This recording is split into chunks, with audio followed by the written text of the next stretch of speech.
say if you lost your memory or something like that you didn't know the person, if they were that sort of relationship, you would still have that feeling of needing to be with them, needing to do something for them.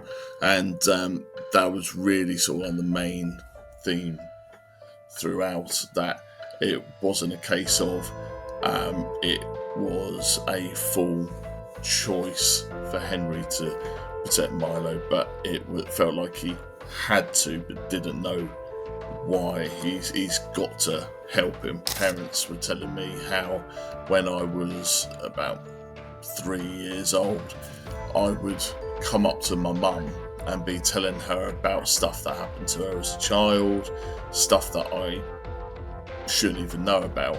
And when she'd ask me where I got that from, I apparently used to tell her that my granddad told me, but he passed away 6 months before I was born. When you feel like there's nowhere else to go, you're at the end of the road. And that's what this pub is meant to be, that when you feel like, right, there's nowhere else to go, that you go there, and that's where you've got this, obviously, Elizabeth and Frank that help, they don't sort of turn their back on people, and just give people guidance and advice. And that's kind of where the name really stemmed from. Wolf of Wall Street, I mean, the film itself is quite outrageous. Then you read the book and you're like, hang on, it's even more outrageous. How this person actually survived, I have no idea.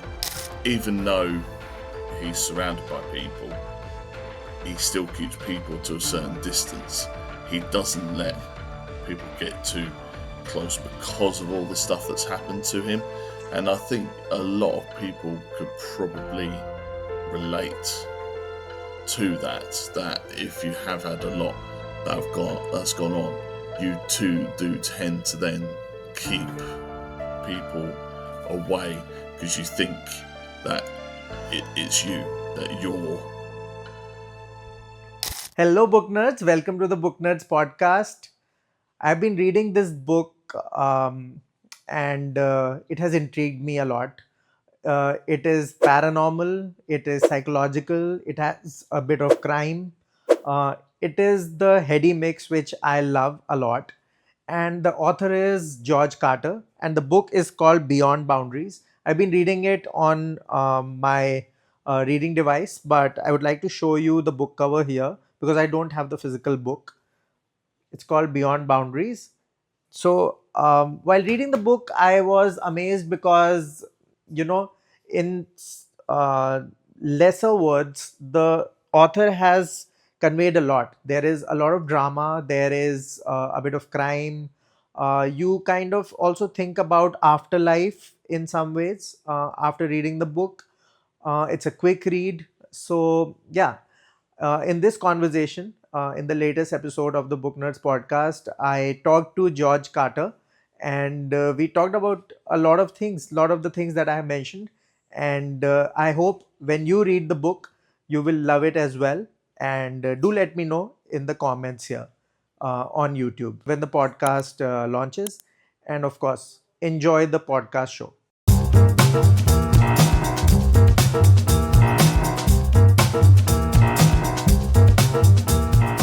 Hello and welcome to the Book Nerds podcast. We have author George Carter with us today.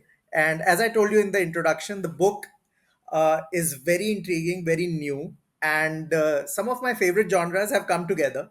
So I'm very excited about this conversation. The themes are psychological, paranormal, and gangster, which most of us in India, by the way, George, we love this genre. And I was watching a horror movie the other day, and it was a very indie horror movie, and everybody the theater was jam packed. Nobody knew about this movie, but we love it in India, and I'm sure they'll love this book as well. So yeah, first of all, welcome to the podcast. How are you doing? No, thank you for your time. It's nice to speak to you about this. I'm glad you enjoyed it, and I'm interested to hear what you think. Yeah. So the book is called Beyond Boundaries, and uh, we'll talk about the entire premise, of course, and I'll ask George to kind of elaborate on that as well. But we are dealing with a lot here. We are dealing with criminals, and we are dealing with the police side of things, and plus we are dealing with a drama at the core of it, which is about this son and father who have this amazing relationship, and but with a tinge of paranormal, which makes it very interesting.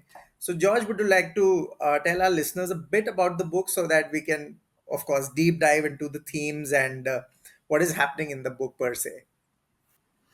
Yeah, so the actual start of the main theme of the book about Milo with his imaginary friend that has developed and was used as a way of distracting from the problems that are at home. Don't want to dive in too much about what they are because I don't want to spoil it for the readers. But yeah, so one night tragedy happens and Milo is in grave danger, and the imaginary friend comes alive and saves him. The main idea of around that came actually from a dream that I had about my own son that had an imaginary friend. Um, and he held hands with the friend, and the friend came alive. It was actually my own dad, and this was about just over a year after he passed away. So that idea kind of stayed with me, and then I've developed it into them meeting up again later in life. Milo's in danger again, and Henry has this natural feeling that he has to help him, he has to protect him, and it goes into that a lot more. And yeah, I try to in a short story. Try and make every chapter count. Try and put as many twists and turns, and I feel that I've managed to do that and kept it going. To try and keep you on the edge of your seat. I have tried to make it quite emotional and try to bring as much depth into it as I can, which again I'm hoping has come across quite well from what I've read from people that have read the book. Okay. Okay. I I loved you talk about depth and this theme, and I didn't know that it was so personal to you. And I lost my father, and this makes my reading also a bit too personal, to be honest. And I can understand where when you experience something like this, there is of course hidden trauma in there, and then something like this happens, and this premise hits you. I'm sure it must have been a difficult time, kind of writing this as well, because it's quite personal, right? So loved it, and especially I can vouch for it that as a reader, I also felt it that this was a bit personal. This is not any other fiction, that is coming your way. Okay, without getting into too many spoilers, this relationship that Milo and Henry have, this is so beautiful, and it's well beyond an imaginary friendship, right? And there is a lot to it. Of course, we can't reveal too much, but would you like to delve into the emotion of it? And there is, of course, a lot happening, but a bit about the emotion and this equation of father and son. Would you like to shed some light on that? Yeah, I wanted to put a lot into that, almost like that parental feel of protection. That I feel that's the sort of relationship that can do anything. That's a child is someone that you do absolutely anything for, and even if I think you say if you lost your memory or something like that, that you didn't know the person, if they were that sort of relationship, you would still have that feeling of needing to be with them, needing to do something for them.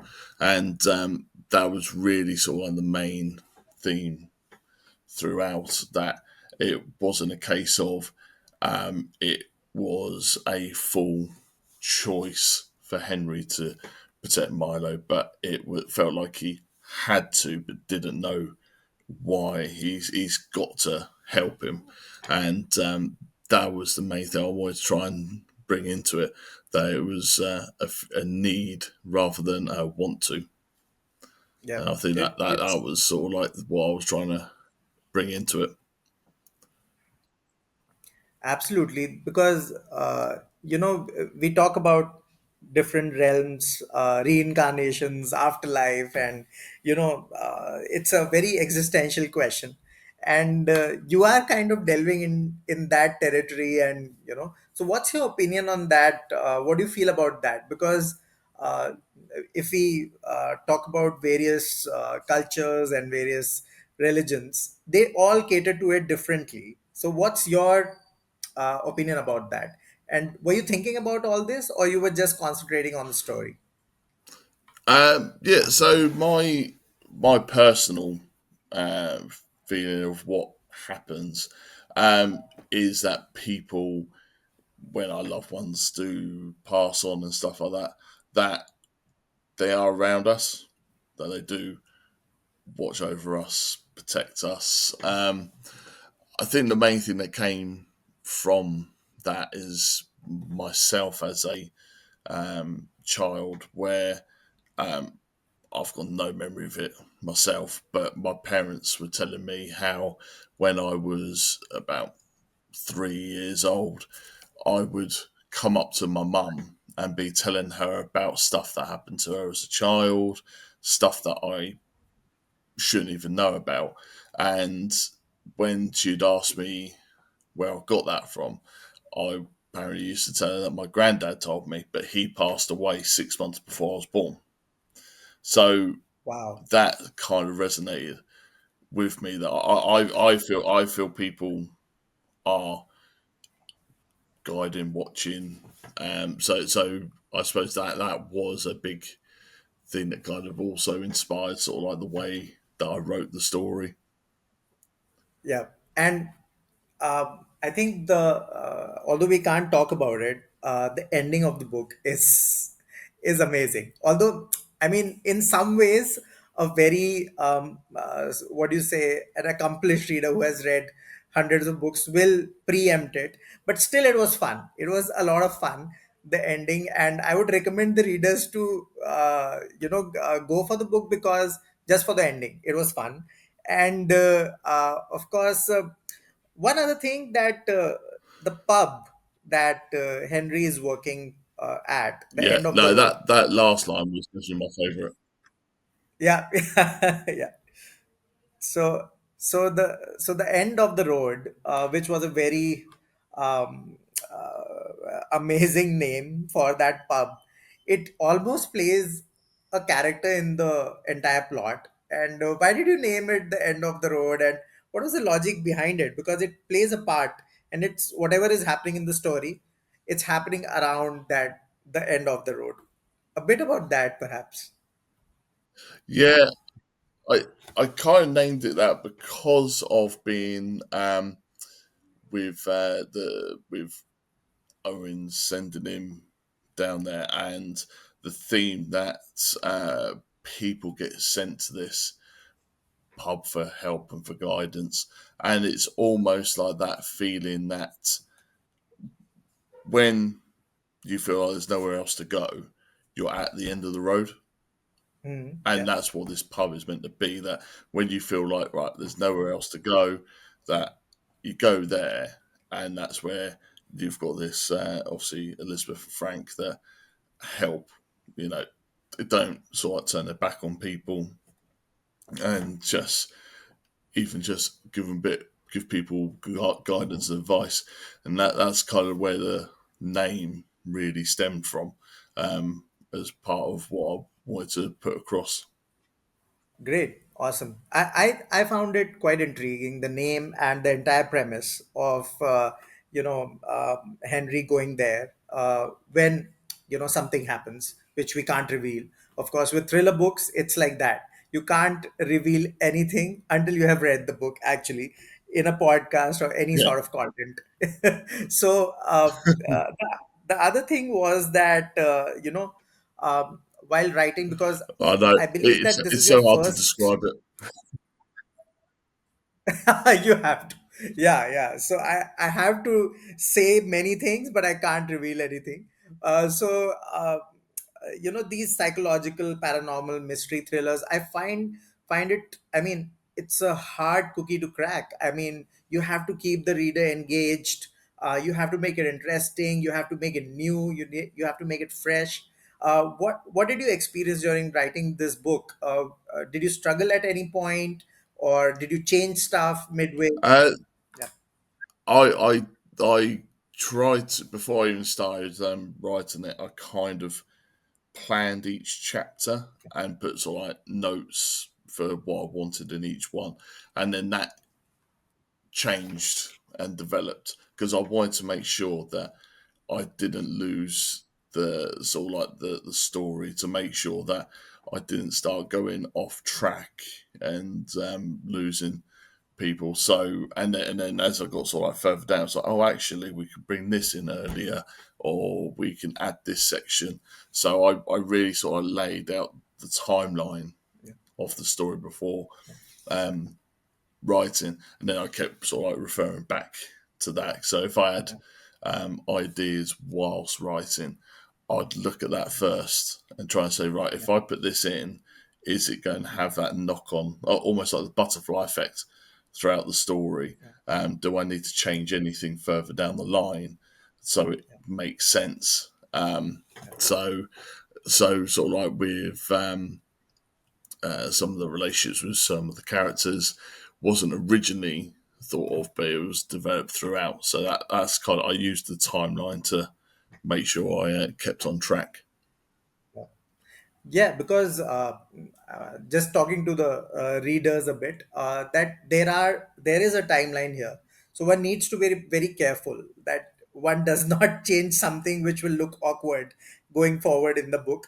So that's what perhaps George is talking about, and I think so that's the mark of a great writer, that everything is consistent and there is no sort of loophole. What are the books that you read? I mean, do you read similar books, or what are the books that you love? Yeah, would love to know about that. Sorry, that bit cut out a little bit. What was that question?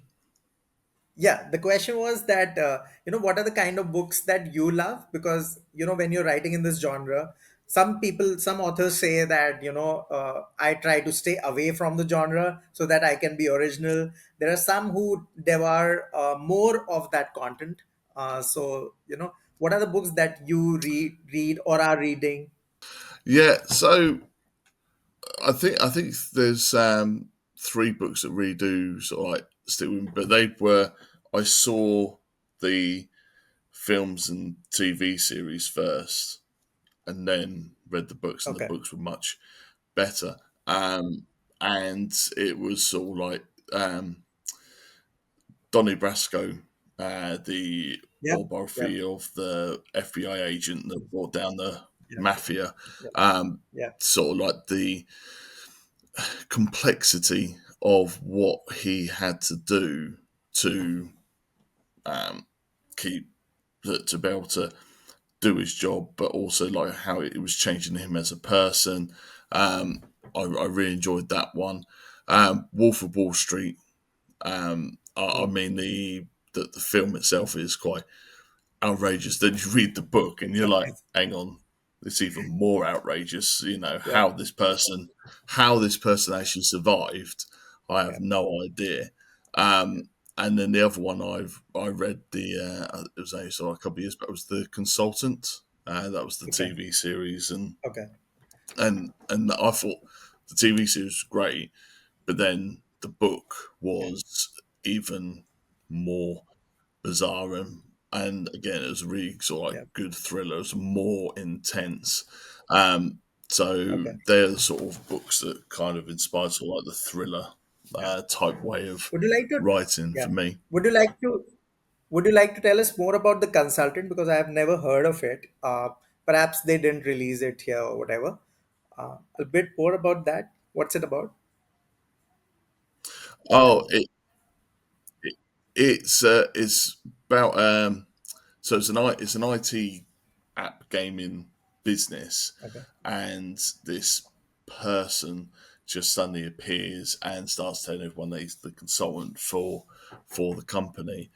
But there's just something strange about him as a person, um, and he's quite creepy around sort of like the staff. But it's a real mixture. You've just got this handful of characters that are really suspicious of him, and then all the others think he's great.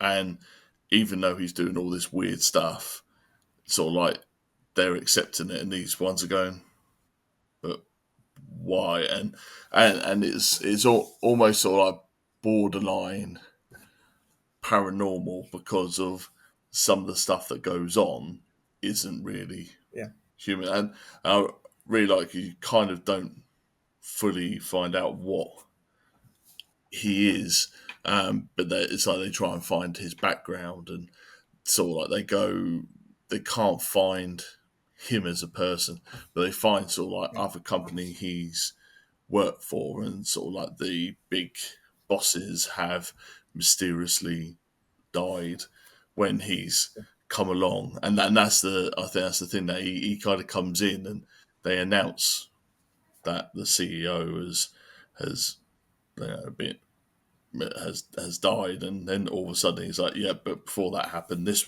Okay. was signed, and yeah, it's very very good. Keeps you on the edge every chapter to try and find out more about him. Perfect. Perfect.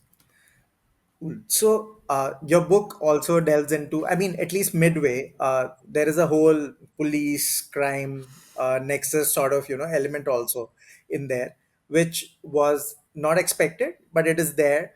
And I would love to know if you get inspired by true crime also, or follow it from the newspapers or something. Are you inspired by it?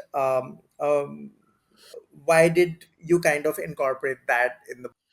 Um, yeah, I do watch a lot of the sort of like the documentaries and that about certain uh, people, and sort of like the serial killers and stuff like that. So I like I am I do watch a lot of sort of like the Jack the Ripper documentaries. I've done the Jack the Ripper tour.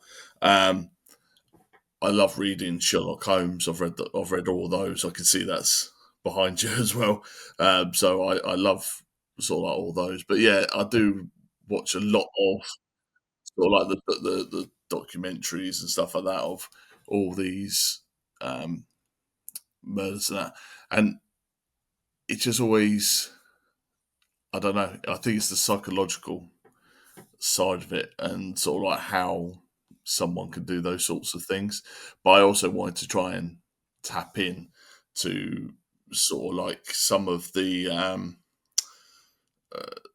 sort of the stereotypical things that are done in crimes, and sort of like what the gangs Yeah, are, and try and sort of like do something a bit different with them.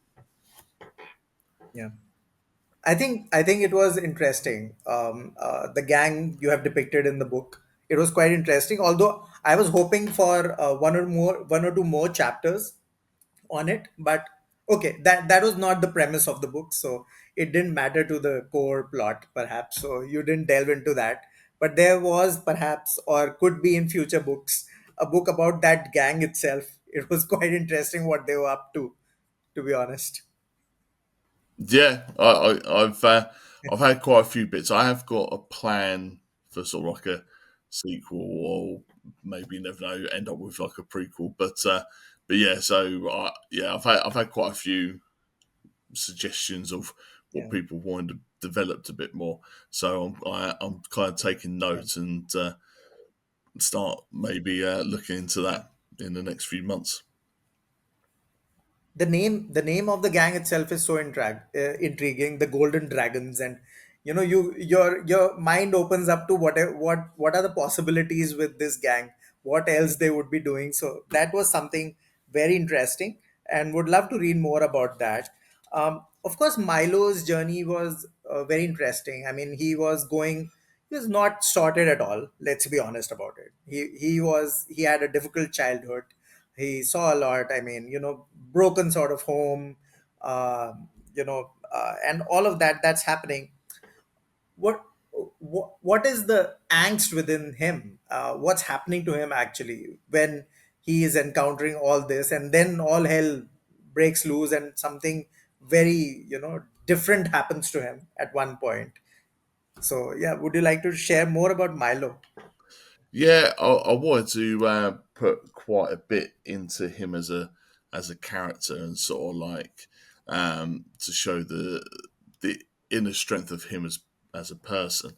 Like I said, sort of like all the difficulties and everything, but then I wanted to delve into a bit that on the outside, it's like he's confident, nothing's phasing him, but then with the person who grew up with, Elijah, when Hmm. obviously what happens with him is then sort of like his breaking point. You find out a lot more of what's going on inside of him as a person. And that section was probably the most personal, I think, sort of like for me to write. Because even though he's surrounded by people, he still keeps people to a certain distance. He doesn't let Hmm. people get too close because of all the stuff that's happened to him. And I think a lot of people could probably relate to that. That if you have had a lot that's gone on, you too do tend to then keep people away because you think that it's you, that you're almost like the jinx. So you try and protect people by not letting them in. But yeah, that was sort of like the premise of him to have that section of vulnerability and then having to open up and sort of like accept and let people get Yeah. closer to him. I mean, Milo has been closeted throughout his life, I believe. I don't know. I don't know exactly because it was at the end of the book. I don't know if we can reveal that, but there is an admission of love as well, and liking, which was quite a surprise for me.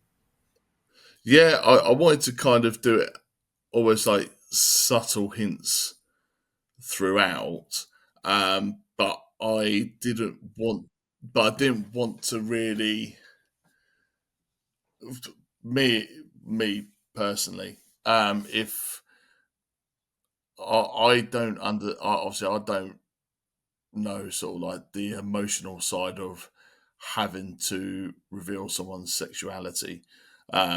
That I don't know what that's like, and I didn't want to offend anyone by trying to.